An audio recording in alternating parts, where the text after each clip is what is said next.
G'day friends, welcome to today's video. My name is James, welcome back to my channel, welcome if you are new. This is my Hobonichi 5-year techo and I am so excited to flip 31 pages of this today because I've been doing a secret Inktober project and yes, I know, I said I wasn't going to do it. I didn't end up doing it, and to be fair, this kind of just happened as I was going through my October month in my hobo. So I'm not really considering Inktober, but I technically did finish 31 of these little illustrations, and to me it's like my secret Inktober that I've been doing. But I've been doing it with a ballpoint pen. Actually, I was going to grab a different one. It's this one here. This one is from Tokyo Disney Sea. It is a gelatoni pen, and it's actually a there's a red pen, there's a mechanical pencil, and then there's a black pen in there. So it's kind of a 3-in-1. I love it because it's got that little extra mechanical pencil. I've never seen a multi-pen with a pencil insert before, but now that I've got this one, I have been noticing them everywhere, so perhaps I was just never looking. This is a little gelatoni charm that comes on it, and there's his little paint palette. For those of you who don't know, gelatoni is an Italian painter cat, and I like to think that he's Disney's version of Oliver, my little trash cat. So anyway, that's the pen that I've been using in this for probably most of October. Some of my writing I will change up pens for, but all the drawing and illustration I was doing was with this ballpoint pen. But other times I've been using this little Hilton pen. Shh, don't tell Paris Hilton I have this pen.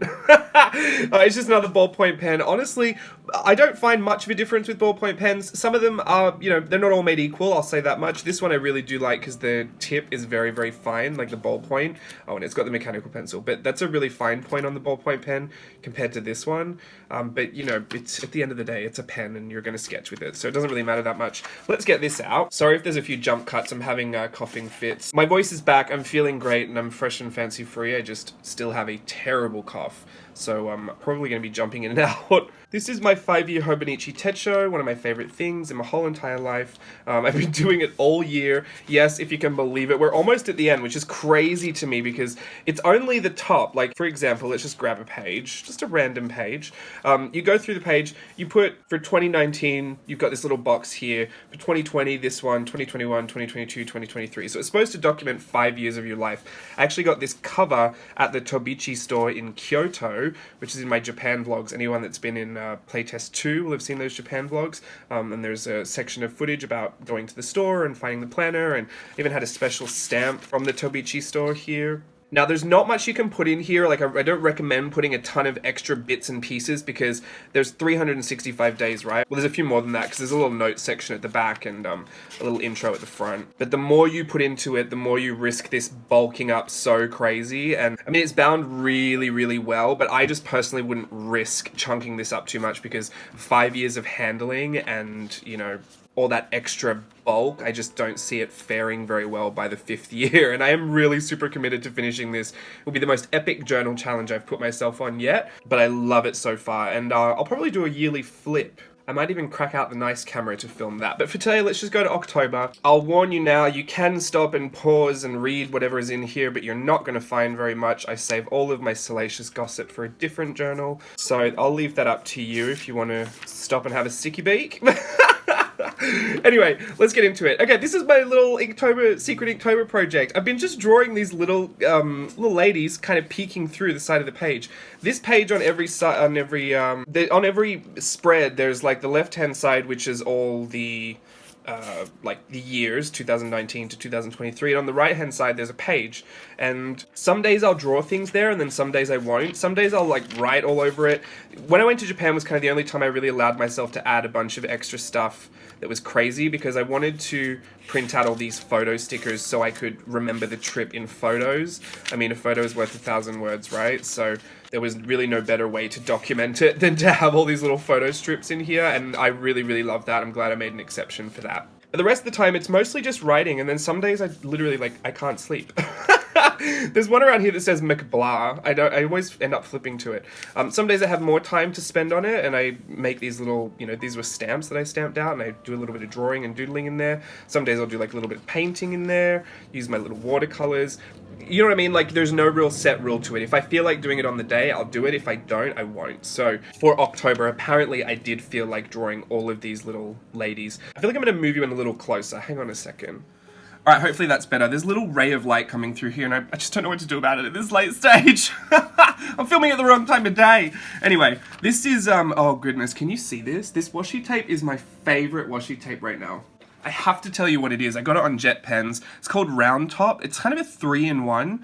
They've got, these are like my little swatch. This one is just this weird, it's kind of like a straight line, but it does dip down a little bit. It's got these weird little sequin things in it. And then this is a kind of a swirly one. Not a swirly, what is that called? Like a wave, kind of a wave.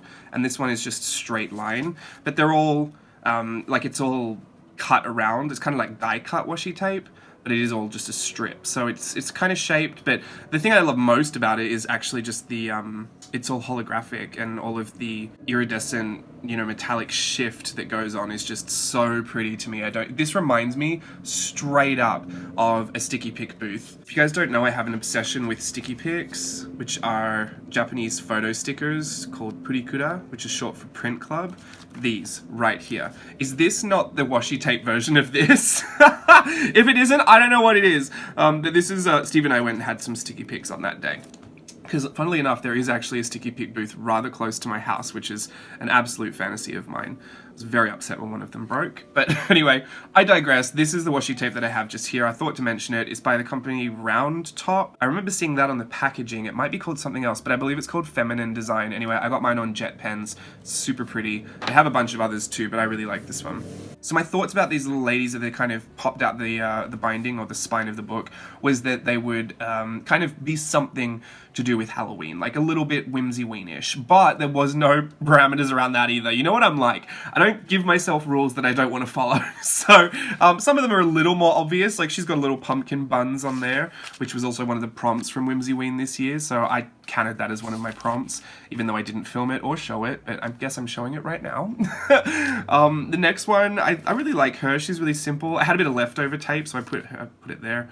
Don't ask me why, it doesn't really need to be there, but that's where I put that. She's just got this little skull kind of bow thing happening and these little rabbit teeth. Because I was using this pen, I was doing all the drawings in black, and at the end I would switch the pen out to the red and do some kind of red little accent on each of the illustrations. Sometimes I would forget and I had to go back and do it, but most of them, I think all of them do, have that. Unless I forgot on the last one, could you imagine? No, they all have it. This is also not in order of like how I like them either, because she's one of my most favorite, but she's kind of early on in the piece. So there was no real rhyme or reason to it. It was just whatever I felt like. Kind of the biggest challenge was getting them to pop out of the side, because you obviously really had to bend the skew of reality there to get that neck and shoulder to pop out. But she's got little fuzzy eyeballs on her head, which I really like. I really love her eyes too. I just like her, I don't know why. Wasn't in love with her, but she's, you know, she's got a look going on. I noticed when I went back and looked through these, some of them are quite messy at the start, which doesn't bother me. But I did kind of notice that there was a real difference to the finish of the drawing once I got better with the skill of using the ballpoint pen. So I am actually going to sketch something out for you at the end of this video and kind of talk through some of the things I learned. Now, by all means, I am not an expert at ballpoint pen sketching. Truly, if you want to see some ballpoint pen action really going to town, go check out Bree from Documented Journey. She does amazing ballpoint pen sketches with like super great detail. But I'm going to share with you what I learned through this 31 days of, you know, fake Inktober, because there were some times where I did go back and look at these and think, oh, I wish I knew how to do this with the pen when I came back, because at this point I was still scratching everything together and really relying on that hatching kind of a style to put things in. And I didn't draw any of these with a pencil, just went straight in with the pen. But you can see in some of the later versions I do get really a lot more confident with the shading and make some really nice blended kind of gradient shifts with the black and the gray. So we'll have a look at that in a second. This one's super little. I don't know why. This is where you can see they're so random. Like, this one is huge. That day I must have just been feeling that. You know what I mean? Like, that's how much I could do that day. Oh yeah. I mean, if you want to read anything, read that, because that's the real tea, sis. I didn't take a day off for 72 days. I had a 72-day work week, and that is possibly not even the longest one I've had. It was just that the last day I'd had off since then was my birthday. And I mean full day off. Like, I'm not talking, oh, I got sick or I burnt out or, you know, like whatever. I had worked every single day for 72 days straight. The day that I had off before that was like a day off where I didn't have to do any work at all. So yeah, I felt really proud about that. I felt I had to document it, and I felt having it in big, bold pink letters would make me realize I need to do better. I even wrote that, I need to do better. Also, I wrote this in Crayola. I think I've been sleeping on Crayola markers. Maybe we'll look into that one day too, but I've been really enjoying Crayola markers lately. I don't know why. They work really well on this. I really like it. And they're really nicely water reactive sometimes too. Anyway, we're here to talk about her, but she's got a little headpiece on. I like her. I really like this one, and I don't know why. She's got kind of a mask of stars on, and I just love this lined hair look. I used to really not like putting a lot of lines in the hair because I thought if you try to add too many, people will expect all of the millions of strands of hair to be there. But I think this is more of a lined pattern kind of an effect, so it's less like going for hair realism, more just going for an effect in the hair, which is something I like to break down when I teach hair, is that to not think of it as literal every strand.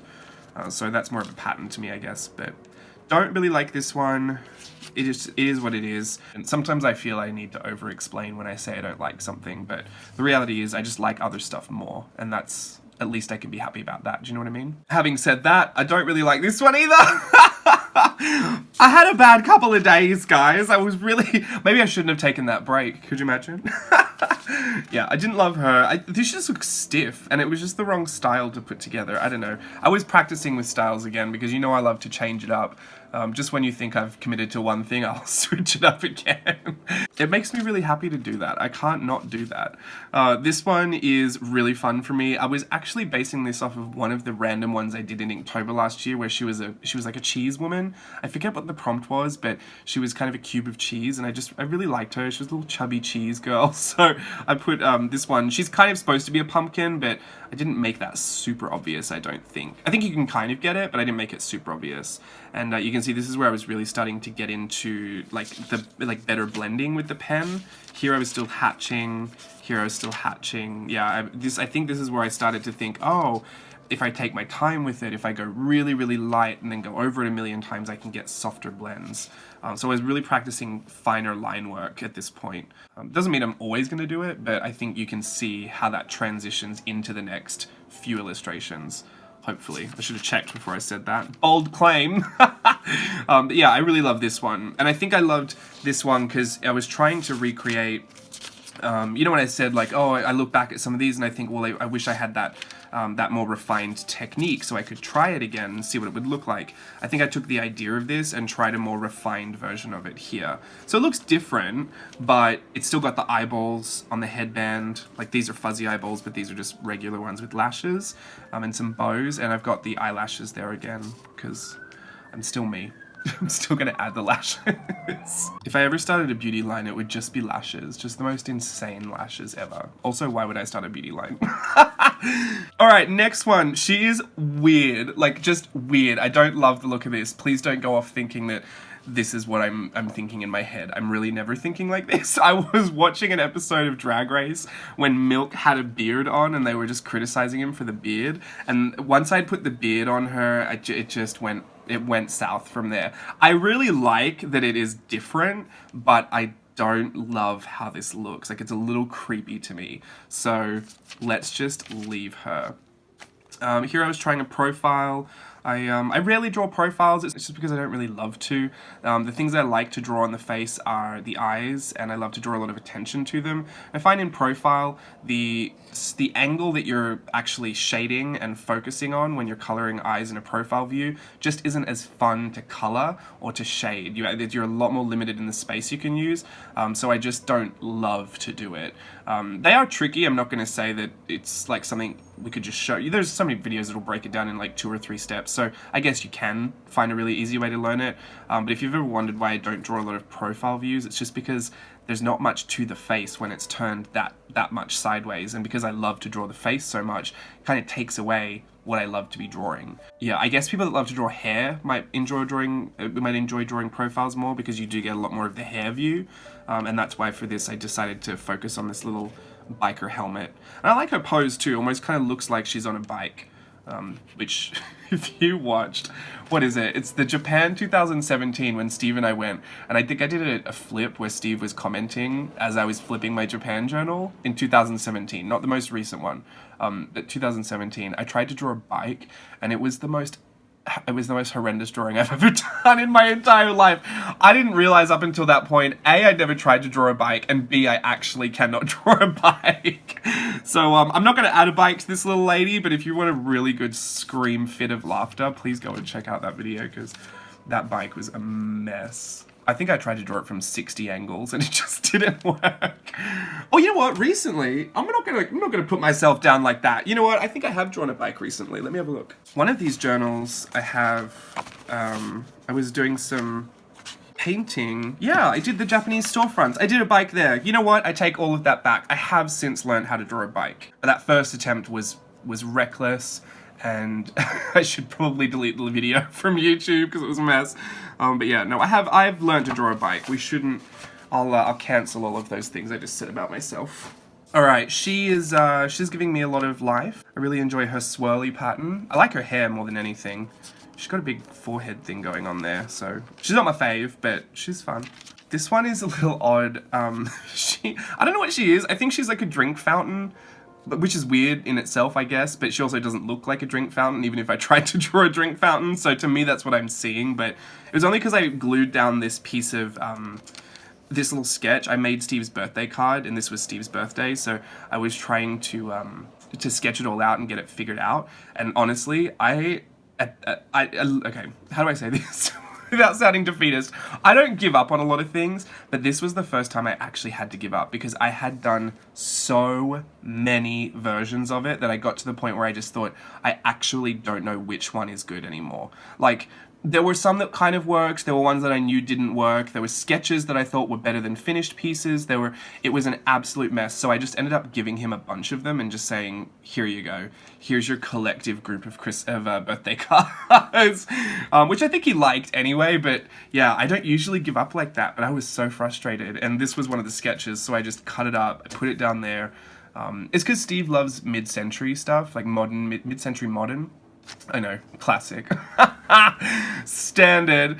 But you know, he loves that, and I don't regularly draw in that style. Well, especially drawing men. I definitely don't draw men, and so I kind of drew a family portrait of Steve and I and the cats, but I was drawing it in that mid-century modern kind of cartoon style, and it's so different to what I do that it just felt very foreign, and even though I felt like I was doing it, I couldn't settle on it. My eyes, you just haven't played with something long enough to really know if you're doing it right or not. You think you are, and it looks like you might be, but you're just not even sure of yourself anymore. I was having that moment big time, like over and over and over again. So I just kind of threw all the cards together and just gave them to him. Oh, not one of my finer moments, but it's okay. So anyway, that is what I drew going into that martini class. Sorry, that story was more about this little drawing than this one, but I do like her. I think she's cute. Don't love her neck. Probably could have done something different with that neck. She is so much fun.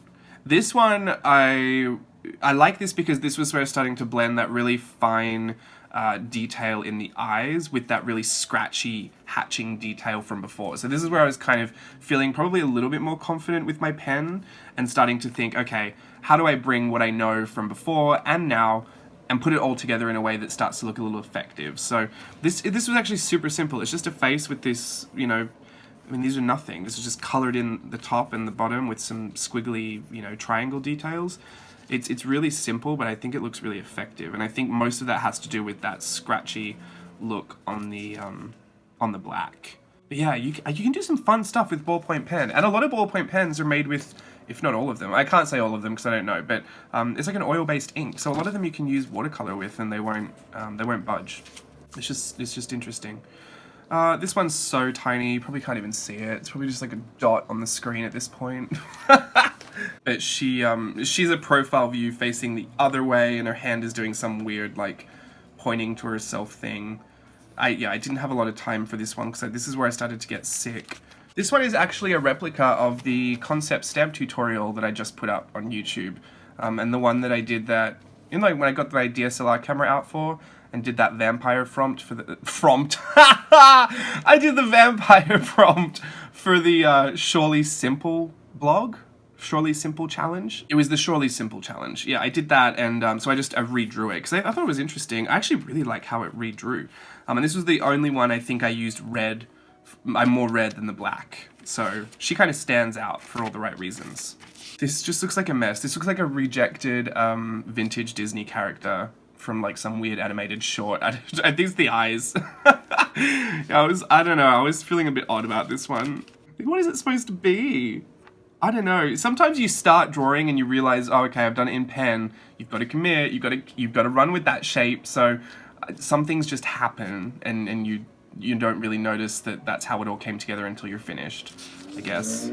It does kind of matter how you start the drawing, though, I guess. You know what I mean? You want to have the order of everything right. Sometimes I will do. Like when I draw my face, I'll draw a really light outline of the face shape. I'll actually start with the chin and the lips and the nose and then go to the eyes, because I need the chin, the nose, and the lips to be relative to each other in a certain proportion, so that I know I'll like what I end up with. I know that the eyes can be kind of anywhere and I'll be okay, but the chin, nose, and lips on my feminine faces do have to be quite small and quite close together in a certain way, otherwise I just won't like the drawing. So it does kind of affect the way that you do it. If I was doing it in pencil, I could kind of map it out anywhere and draw it anywhere. With a pen, I kind of do rework how I approach the image, so that I know I can at least solidify what I need to be there first, otherwise I'll kind of scrap it from the beginning. But there was no scrapping these because I couldn't take them out of the book, so that's why some of them are just like, okay, they're there. Oh, I love this one. What were we watching? Hello Dolly. I was watching Hello Dolly while I was doing this. You know, she has that really outrageous hair. It's just like if one of Steve's bowl cuts was just like a full hairstyle. Like inverted and flipped on the back of your head. Yeah, no, I drew that and kind of put a little mask on her face that was supposed to look like teeth. Then I put a little triangle above that and some triangles up there. So her face is kind of wearing a jack-o'-lantern face. Does that make sense? I don't know. I really liked this, and the vines coming out of her hair. I thought this was a nice loose kind of interpretation. There is some odd proportioning going on down here, but let's just ignore that. Oh, and I got these. Can you see these? Well, there's sunlight. Maybe the sunlight will come in handy for this. Can you see that shimmer? These are from an Etsy store called Cliffs of Watertown, and again, I am always a little apprehensive to show you something that you can't actually get your hands on, because I was ordering these. I actually came across a lettering video on Instagram that sent me on a wild goose chase through Instagram to find out where what she was lettering with was coming from. So I was like, wow, those are super metallic and interesting. They had an interesting color shift. And so I ended up in an Etsy store called The Cliffs of Watertown, Custom Calligraphy and Hand Lettering. This is the business card here. So if you want to take a screenshot and go over there, this is Ashley. I don't know Ashley, and I haven't followed Ashley on Instagram, but I'm just saying this is the store that I got it from. Obviously not sponsored, since I was the weird stalker that went through Instagram. But I ended up picking up these because I don't think there were any sets of watercolor left in her store that I wanted to buy, so I ended up getting a few singles. I got Golden Rose in a full pan, which I really like. I like the color of it. I think maybe on this paper it was just separating a little weird. Like it doesn't seem like there's a lot of base pigment to it, but the metallic shift is really pretty. I like that. I have this Cotton Candy color, which is just unreal. I wish you could see it in real life, because I know it's never going to pick up properly on the camera, especially because I got the studio lights on. But this is a nice pink with a pink and purple iridescent shift to it. Like, it is just a stunning color. And I have been looking specifically for a pink with a purple shift to it for a long time now. So it's been weird that I actually wanted this one, and I did manage to find it. And that's probably my favorite in the set. And Enchanted Forest is just a metallic green, but it's a nice deep metallic green. I'm really excited for this one for Christmas, because it looks like a really perfect Christmassy kind of emerald green. But it is a very standard, like, emerald green, just metallic. This one, I think, Cotton Candy, is my most favorite, but unfortunately I don't know if there's any left. So, yeah, anyway, I shouldn't talk about that again. I'm getting so sidetracked. I should be talking just about this and ballpoint pens. You know what I'm like? The camera's on and I'm off. Especially since I've been sick. Like, I've got all of these stories just waiting to come out because I've been too sick to say anything for the past week. Y'all are really in for it with this video, let me tell you. I'm gonna have to move the camera again. Oh no, should I just move it over here? I'll move it over here. That light, wow. So inconvenient. And we're back. All right. So this is the 22nd of October. We're probably getting to the end of, I haven't written because hashtag this is today. But Whimsy Ween is my Halloween prompts list. So I just gave her a little Whimsy Ween headband. She's kind of simple. I wanted to give it a big eye moment. So that's just what I decided to focus on there. Not living for it, but she's cute. She's what she is. This I didn't have any time for, so I just scribbled through it. I shouldn't say I didn't have time for, because here's the real tea. Obviously, it's the 23rd of October as I'm filming this. You probably won't see this for a while either, so because I am preparing this for when I go away to Australia. So anyway, let's pretend that we're current.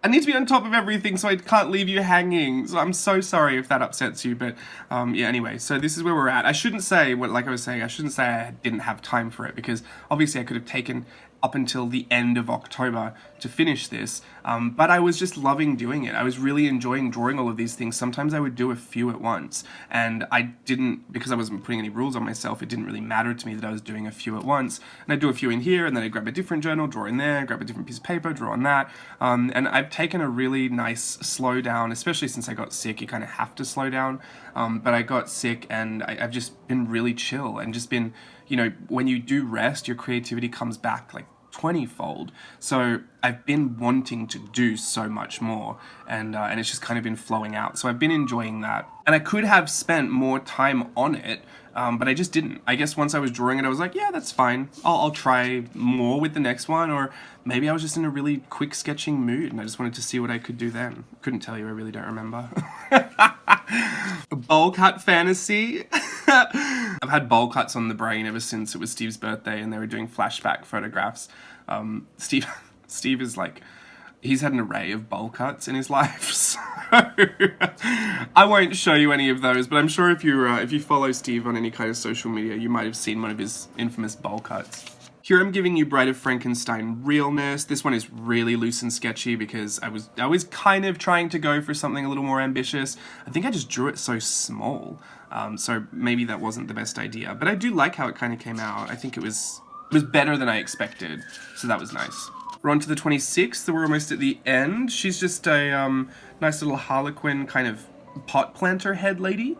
I like this one because it's got some really fine detail in there, and I do like the striped look. Especially lately I've been leaving the center of the stripes open, like not colored in, so that it looks more metallic, or not even metallic, but like reflective. It kind of gives it a wet look is what I like to think of it as, so that was really fun to do.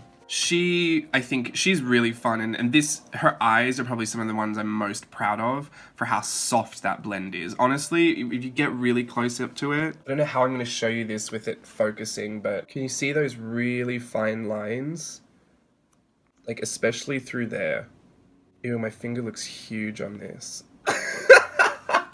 Yeah, no, I mean, now I'm so self-conscious of my finger. There's some really fine lines in there that I know they're not the most microscopic, and that people out there are really out, trying to draw calligraphy on grains of rice. Like, I get it.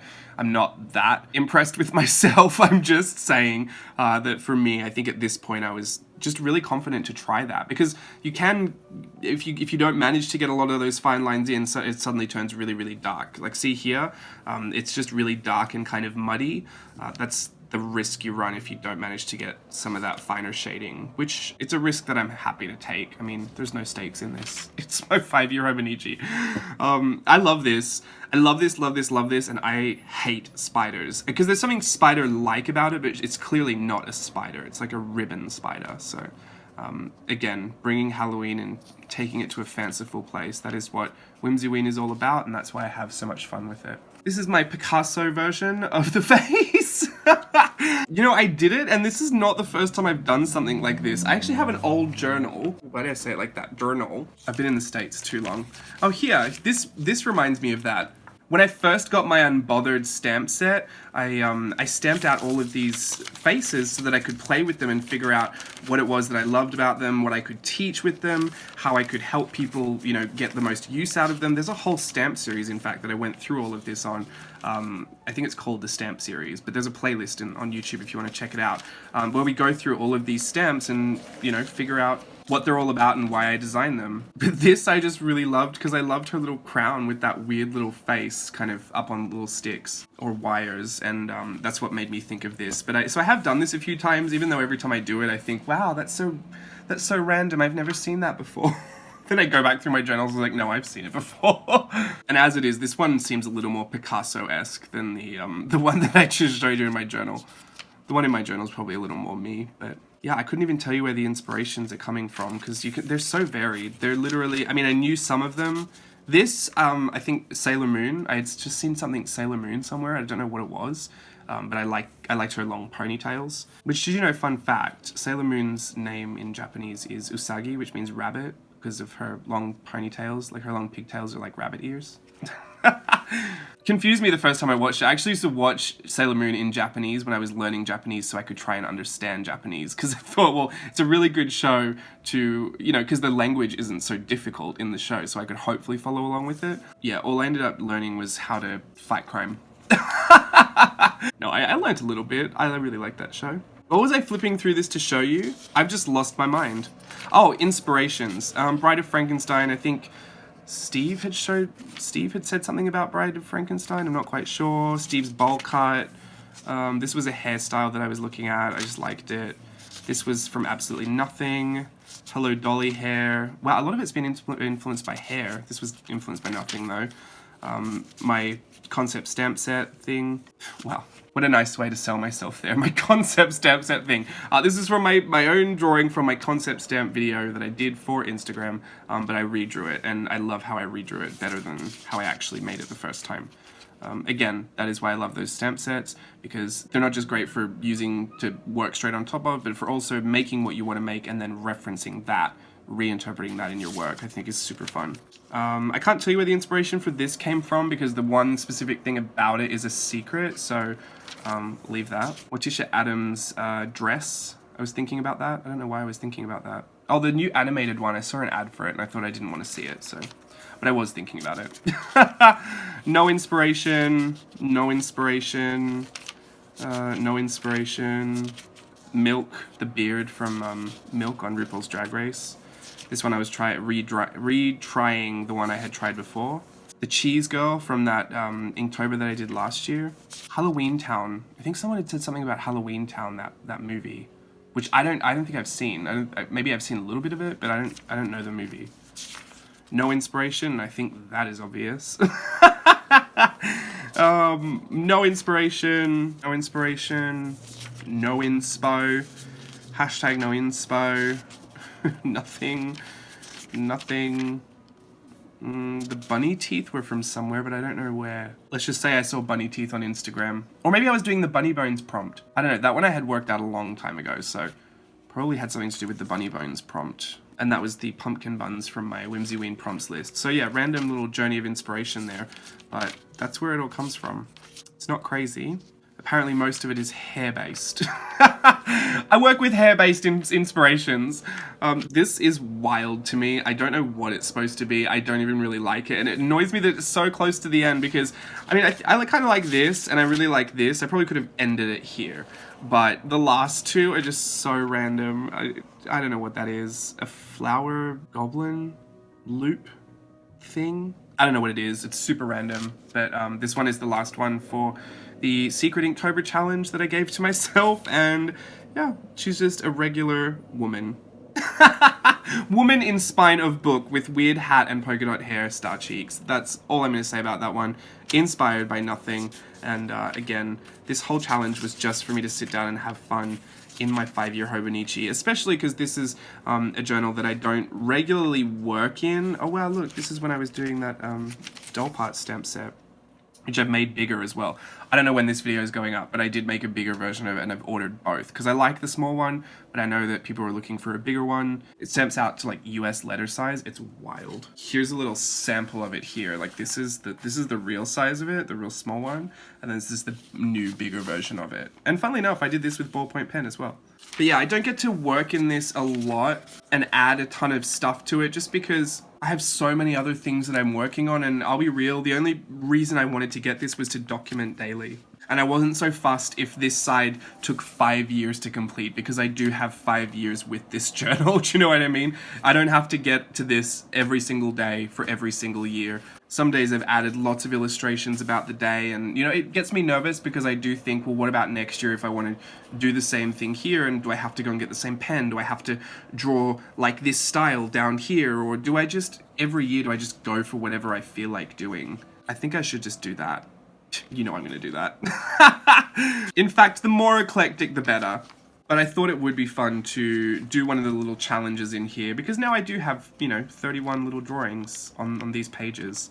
And I think it'll be fun to get to 2023 and see how all of these pages are finished. I'm hoping they're finished. Surely I wouldn't need more than 5 years to finish a page. You never know. Some of my journals over there, sitting over there for like 3 years, were like, I'm not finished. Yeah, I'm super in love with this. I will flip this for you at the end of the year. It'll kind of be lengthy. I probably won't chat through it because 365 days is a lot to chat about. But do you have a 5-year Hobonichi? Do you love it? Are you enjoying it? Do you want one? Is it something you're interested in? All I can say is I was completely sold on the idea when I watched the video and they just told me to remember what had happened in the past 5 years. And I had realized so many things had happened. And I did document 2015 in a Polaroid a day. I think I've done a flip of that on YouTube before. Don't quote me on that. I know I flipped it somewhere, or I've talked about it. Oh, here's one of them here. I'll bring you out a second. Sorry I'm getting chatty about journals. I can't help myself. Yeah, this is the Polaroid a day from 2015, but I will say, even this, and this is totally broken by now, this was one of 3 journals, or 4 journals that I had for the whole year, because they bulk up like crazy, the little Polaroids. But yeah, this one's a little Cinderella journal, and I love this journal so much because it had these little movie stills down here, but every page was different. I love every page being different. I always see it as so much more value for money out of a notebook. And this is my Polaroid. Every day I would print a Polaroid from my Instax Share printer. This is a case that I had it in everything. I haven't used this thing in a hot minute.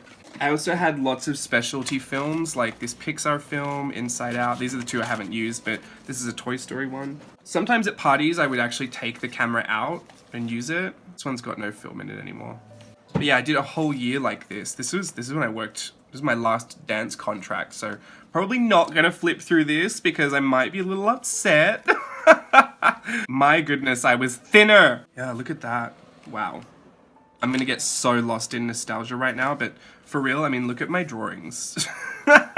And my glitter glue. This was how I used to document. This was 4 years ago. This was my really good attempt. Mind you, I didn't have any other journals. I had a planner that I would kind of write out my days with, but to be fair, every day was kind of the same, so I didn't really need it. But I did just have it, because, I'm a working man. I needed a planner, so I had a planner.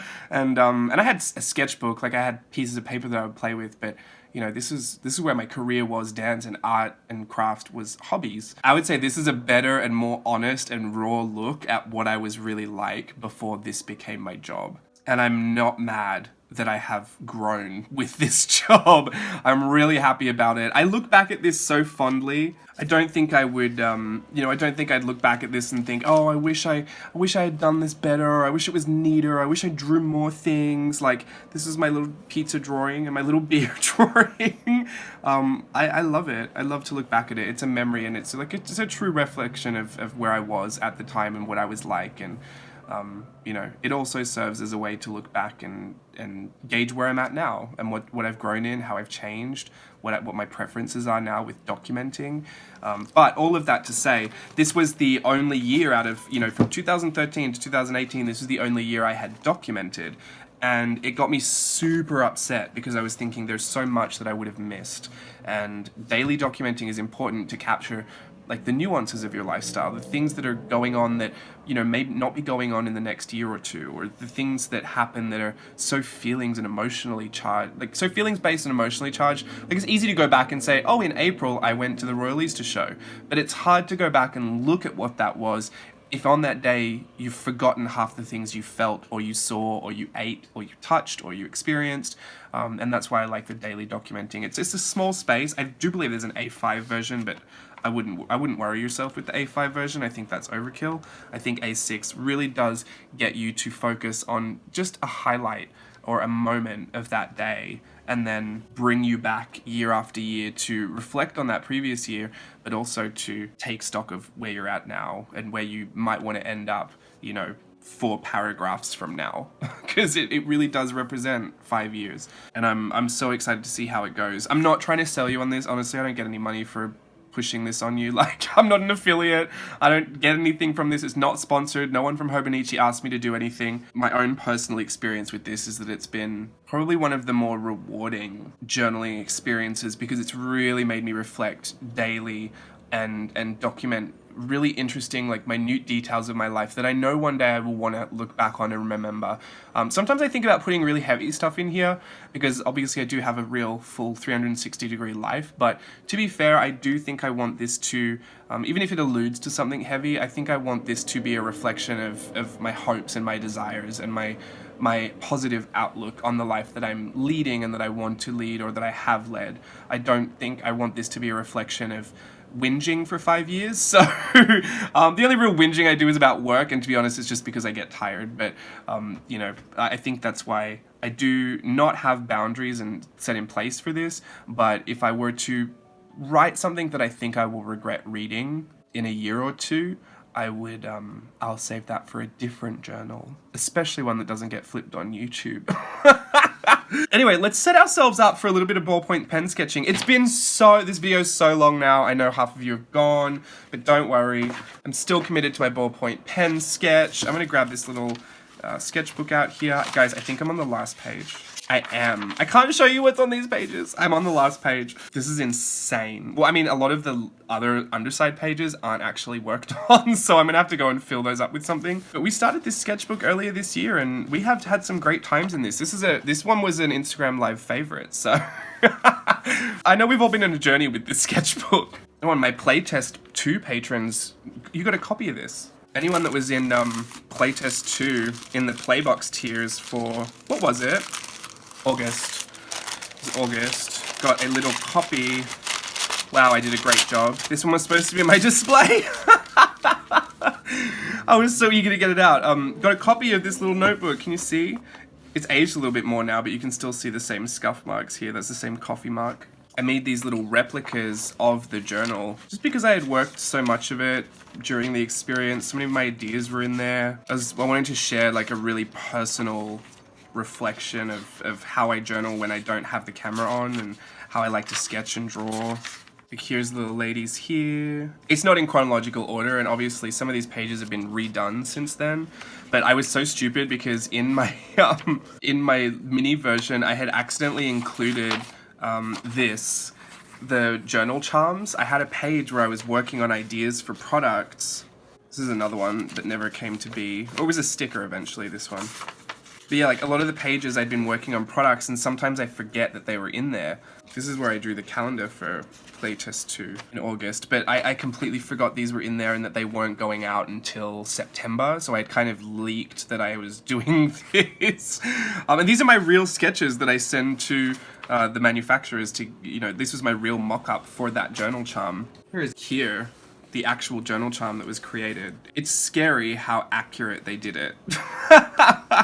I fully expected this to come back and not look like it at all, because, you know, you always expect the worst when you're doing stuff. Oh look, here's the patches there too. This is literally everything right there. You know, you kind of want to expect the worst when things are going into production, just so you're not completely devastated when you get something back and it's like, oh no. But yeah, they blew my mind with that. Anyway, so this was a little replica journal that everyone in the Playbox tier got. I feel like I've really shared a lot of my experience in this journal. Even the creator box, like these were all the logos that I was going through, testing out stamps. It's funny to be testing out little doll part stamps, but this was also the book that I started because I was testing out the concept stamps. This was when I first got the stamp set and I was trying to figure out what to do with them. Where everyone had asked me, what do you do with the bones? And I was like, I don't know, I just wanted to put a bone in there. The infamous Moira Rose unicorn cat from Instagram Live. I can't bring myself to cover this up just because the story is so funny, but believe me, every time I flip it, I get nervous. Yeah, there's a lot of fun in here. I really like this. Maybe I'll flip it one day when all my secrets in here are exposed. For now, let's just sketch a little. I just want to share some of my tricks and tips with you. So first I want to kind of prime my pen a little bit because I don't know if this Hilton one even works anymore. I've got my stolen Hilton Hotel pen and then I've got my Tokyo Disney Sea pen. Both of these look like they're going to work just fine, but this one is a little darker, so I'll just run with that. Now when I'm talking about ballpoint, there is a difference because some of these, like this is a Fude ballpoint pen, but this has like that really gel dark black ink. You don't necessarily want to be using these. I mean, maybe if you're doing a big version of something, but I'm talking about standard ballpoint pen. Nothing with a hybrid gel ink or any kind of, I don't really know how to explain it. You want a standard ballpoint pen. I know other things are ballpoint pens, but you want one that if you go really, really lightly, you can get these feathered strokes. And if you go really, really heavy, you get a more bold look. But even then, if you go even darker over that, it starts to deepen up and darken up. If you did the same thing with this Fude ballpoint pen, you can get these feathered strokes here, but then when you go over it like this, it's already black. There's no way to darken that up anymore. You can just fill it in extra or add extra ink on there. But you know, in essence, so I'm saying ballpoint pen, but it has to be a specific type of ballpoint pen. Usually the cheapest thing you can find, and that's what I'd encourage you to use. And this is why I love art journaling. You can do anything. You just need a piece of paper, grab yourself a book and a ballpoint pen. You'll be ready to go. So should we draw a little daisy? You know, I never show people how to draw a daisy. I think I'm gonna draw a daisy today. I'm gonna bring you in and then we'll get real close with it. Now we're drawing straight in pen, so we just wanna start really lightly and give it a nice little circle moment. I know I'm drawing on a grid, it could get a little confusing, but don't worry about that. I'm not gonna use the grid, but I know that some people might be looking and seeing how it all relates. You don't need to know, it's fine. So like I said, when I'm drawing in pen, I need to shift up how I would typically draw because I can't erase anything. So I'm going to go straight from the bottom of my circle and I want to just move up a touch and notch out the little bottom lip. I might even just notch out the top as well. I'm kind of scribbling these in because they're going to be so small, I don't really need to worry about seeing it. Just a touch above that, so probably the same distance from the chin to the mouth, I'm going to add a touch of my pen to the page and just scribble in a little bit of a nose there. Honestly, the less refined the better at this point. We're just kind of marking in little areas to go over. Now I've got all this area over here to use for my eyes. Daisy has big glasses on, so I'm gonna put some really big circles that go around the outside of the face. Just 2 train tracks that run, what are they called? Concentric circles. So one inside the other. Again, just lightly, and I'm gonna add a little rainbow bridge to connect them. Right underneath these glasses, I'm just going to add 2 little ears. I always add them just underneath the glasses. And then inside, I'm just going to add a really flattened out oval. We're going for a really specific eye for Daisy today because I want to show you the technique of shading on the eye. So really flattened out oval shapes. I was gonna ask you, does it help if I do it over here? But no one's gonna respond. So I'm just gonna assume that some people might need to know some of these shapes a little better. So I will just use this side part over here to help us out a touch if shapes get a little difficult. On the top of the eye, I'm gonna run a rainbow just to fill that space inside those glasses, and really, really light. Again, this is where we're practicing this really light feather stroke with your pen. Even if you're using a different pen, like this has a really fine ballpoint, this one's a bit thicker, you can still get that light feather stroke. Sometimes the ink will kind of blob up at the end and you will get these noticeable little like patches of ink like that as you start with the pen. Those pens aren't great to work with, so maybe try and find yourself a ballpoint pen that doesn't do that. But you can still get that really fine feathered stroke just by pressing really lightly. The difference is just lightly pressing. Even angling your pen more to the side is going to give you a lighter effect than going straight on top. So we're just etching out this, if we're going into the eye and we need to see it, we've got that flattened out oval shape just here, and we've got the rainbow on top. Almost looks like a bell. Inside Daisy's eyes, I'm just going to scribble 2 little black dots in the left-hand corner, and then I'm going to scribble out a lighter portion just off to the right of that. So this would be like a little dark scribble in the corner, so we're starting to press heavier, and then I'm going to scribble out lighter. And that's just going to represent our eye. Now, we're not going for super realistic shadows here. Remember, we're just kind of using the pen to hatch everything out. And I think it's fun to see the pen strokes, just to know that you really did it with pen. Some people can make a pen drawing look like a stippled painting, and it's insane, but we're not there. Or if you're one of those people that are there, what on earth are you doing watching this tutorial? Come over and teach me your ways, please. No, it's fine. I'm more than happy with this, and I think this will do us just fine. Let's just mark in a couple more of our references before we start to add the detail with the pen. So at the top of the head, I like to put this U shape because Daisy has scalloped features. And when I said that about her last year, I just kind of meant if you're going to add anything to her, just scallop everything. So I like to scallop her hair in 3 parts so that it almost looks like this shape on the top of her head. That's technically, those are her bangs. So I like to etch that in, and I don't want to do it too dark because I kind of want it to disappear, but I need to know where to stop my lines when I add my pattern. From this top part of that scallop, I do want to just run a line down to her ear though, because I wanted to have some hair on the side of her head so she doesn't look like she's just had a quick shave. The top of her head, I'm going to add 3 scallops that kind of all come back to a point. You could think of it as a teardrop shape, but 3 connected to 1. And then I'm going to add 2 big triangles, or 2 long, thin triangles rather, as a bow. Let's just curve a long, thin line down off to the side, and we don't need to worry about the rest of Daisy. That's where she's going to be today. So let's get into our ballpoint pen technique. The first, and probably the most important one, the only one I think I should actually be teaching because I don't know any other ones, is like a gradient. So what you want to do is grab your pen, and you can practice this off to the side first. You want to go really, really lightly, and then you kind of want to travel back, just lightly again, but don't make it all the way to the back. Then you can come back. You're basically zigzagging your pen back and forth like this, but making sure that the area you're covering gets smaller and smaller each time. And that way each of those little lines will fill themselves in more and more, like with more density as you get back to the start. The reason I like to do it all in one go is because sometimes there's a temptation that if I was going to... Is this on screen? I should have checked. If there's... I'll do it over here. If I was going to go like this and then start again and come back here, sometimes there's a really noticeable difference in the lines. It's not the end of the world, you can do it, it's just quite loose, but I have noticed a much smoother blend. If we just keep going left to right, and then back to the, wow, I've said the wrong thing. From right to left, and then right to left. And you can keep going until you want it as dark as you want. Now there is another... Oh, sorry, my stupid camera turned off. My memory was full. All right, don't worry, we'll do it again. I kind of went over this little technique over here. What we just looked at, going left to right, left to right, left to right, and getting smaller. So I'm gonna have to draw another eye down here so you can see what I've done. I've got this flattened out oval, and I've got my rainbow.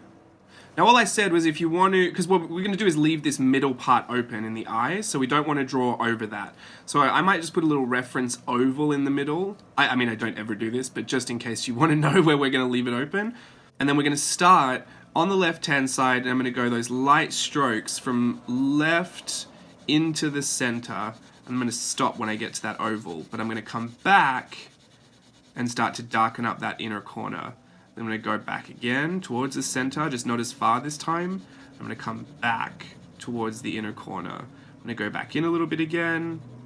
And because we've gone in, out, in not as far, out again, in not as far, out again, in not as far, out again, this will be the darkest point over here, and then everything over here will be quite light. So that's how we've ended up with this gradient that goes into the center and kind of fades out a little bit. So we'll do it again on this right hand side. I'll just make this a little bigger. I'm going to go with my light strokes in towards the center, and then I'm going to come back out again towards the outside. I'm going to go back in towards the center, just not all the way this time. And then I'm going to come back to the outside again. I'm going to go in towards the center just a little bit more, and then back outside. And by that point, the outside is just as dark as it's going to be. And then I will probably turn the page, because I like to turn my book a lot, and then darken up this line. Because this line is my lash line. And I also like to put a little wing on there. So that's what we're going to do for both eyes. I'm going to speed this part up so you don't have to watch me do it for 50 years, but that is in essence what we're doing on these lines. To get that nice gradient, I'm just going to go from dark to light and then leave the center of that eyeball open just so that there's a nice contrast there and it looks a little bit more 3D. In the makeup world, this is also known as a halo eye. Right, again, I'm going to flip my book and then just darken up that top eye line and flick off some eyelashes. I want this to be the darkest, blackest part to really draw attention and kind of sculpt in that eye again. So you can see she's got some lovely eyes there. I might actually want to put a bit of shading in the corner. So now I'm just going to use my light strokes again, just to add a touch of shading around the corner. Everything with this, I just feel like, is a light touch, and then darkening it up once you get more bold with it. Once you feel you've got the right shape, or you've got the right area, you've got the right line, going back in and darkening it up. With the nose, at this point we've got a nose that kind of looks like this. That's kind of exactly what we want it, because I'm going to do the same gradient, but this time it's going to go in a triangle. So if I had an outline for where I was going to go, I'm going to go darkest down here, and I'm going to start to lighten it up as it goes all the way to the top of that triangle. I might even come back down and do it a little bit darker and put that gradient in.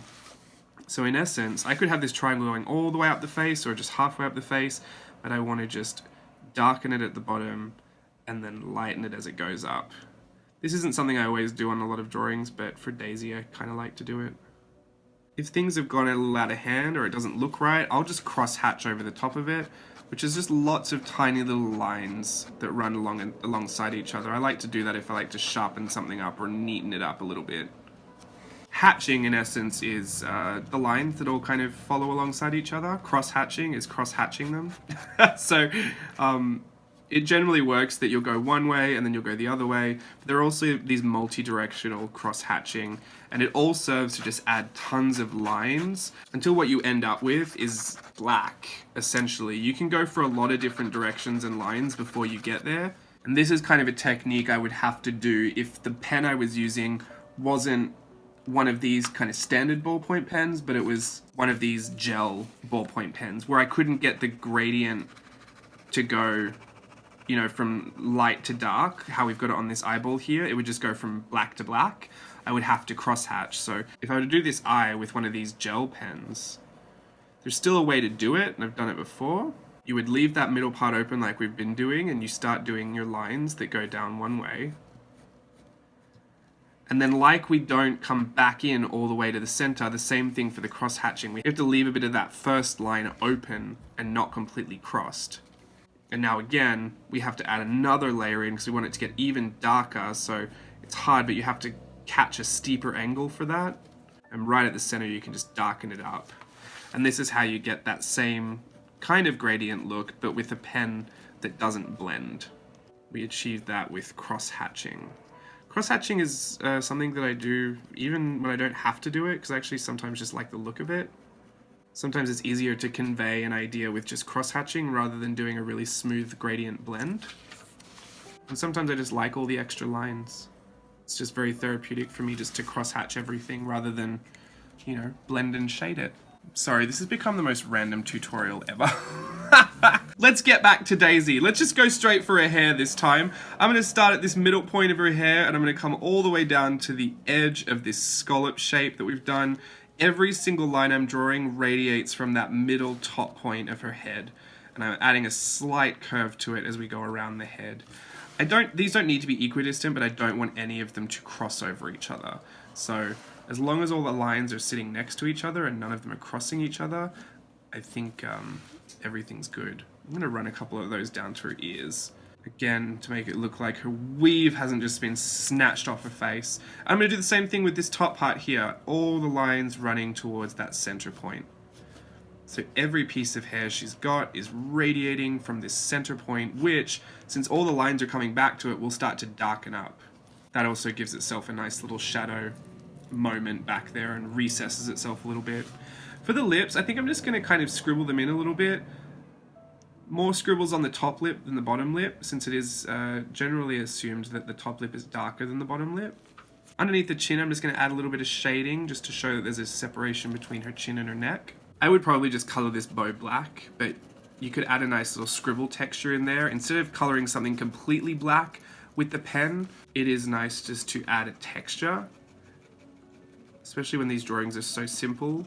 So a nice scribble texture that's really dark can also be very effective. Textures and patterns, I think, is what you work with when you're kind of limited in your resources. I've just darkened up under her chin a little bit just to really solidify that line, because I'm happy with where the lines are. I want to darken them in now. I'm gonna add my little extra features to the ear. Those are always just optional. A little bit of shading. If you feel like some shading should go somewhere, you can always just scribble it in. There's no problem there. Sometimes I will for the hair, even though there's this dark bit here, I might want to put another gradient like we've been doing over here, just from that into the hairline a little bit. I don't know why, because it certainly doesn't need it, but I think it's just another effective way to add some interest. Oh, Daisy has freckles as well, so we should put some freckles on. I'm going to put them in different sizes, but mostly centralized around her nose. The ones that go under her eyes and stuff, they're just a few. And one more thing, a lot of the time when I am drawing in pen, I like to draw with a line weight that is variable. So using a brush pen is really great for that because you can go really lightly, you can also press really heavy, and you get this varied line width, which is a way to make your drawings look really interesting. But with a pen, you can't really do that, you just have to fake it. I will say though, you can write like that. If you've got this light pressure here and this dark pressure here that make two different lines, albeit not very, dramatically different, but you can use that in your brush lettering to, your light upstrokes and your heavy downstrokes to make an effective pseudo brush pen. I don't think it's the most effective thing ever, but you can see there's a difference to how you use it. So pressure is useful for things like pens as well. It's not just exclusive to brush pens or... Goodness, I just got interrupted again. I don't know what's going on. I think I was saying something about line width, variable line width. Yeah, you can do that with pens too, and I think you should definitely try that. But in illustration, you're probably going to have to fake it a little bit. So what I would recommend if you wanted to is to just go around some of these lines that you think are a bit more bold or you want to make a little more interesting. And as you tighten them up, really start to add that extra width into some of these lines. Wherever you do add the width or the weight, it will be heavier and bolder. So try not to add too much of it everywhere, otherwise it kind of defeats the purpose. But say if you wanted to add it just to every, right-hand side of the scallop. I don't usually do this to this part of the fringe, and it will kind of make it look a little 3D now in the weirdest way, but it's fine. Just to explain and to demonstrate, we're just doing the same thing to each of those sides. I might want to do it to, if I've done it to the right-hand side here, I might want to do it to the right-hand side of these ones at the top, which means coming down all the way on this right-hand side. And just getting that varied line width. Just adding an extra element of interest to it. This is nothing new. I think the first line width tutorial I put on YouTube was explaining this. But this is how you do fake it with a pen. You literally have to go in there and manually do it. So say you wanted it to go up towards the ears. You wanted a nice thicker line towards the ears that kind of tapered down into a thinner one towards the chin. Just go and add that weight towards the ears. Remember, you might have to add it above the glasses as well. Sometimes it'll work, sometimes it won't, but the beauty is if you've done something once, you can do it again. So I just say be bold in your approach. Kind of follow your instinct with this one. Don't try and pre-plan too much of it. The stakes are really low when you're learning, so I think that's a good time to really experiment and push yourself to try some of the things that you probably wouldn't if you had a lot of pressure to finish something properly. And perhaps you don't like this on an illustration, but one day you're doing some lettering in your bullet journal and you think, oh, I've only got this pen, I'm out at the kids' soccer game and I've got this stolen Hilton pen. And I just really wanted to do some nice brush lettering and I don't have my gear here. I mean, you will have learnt here today that you can just fake it.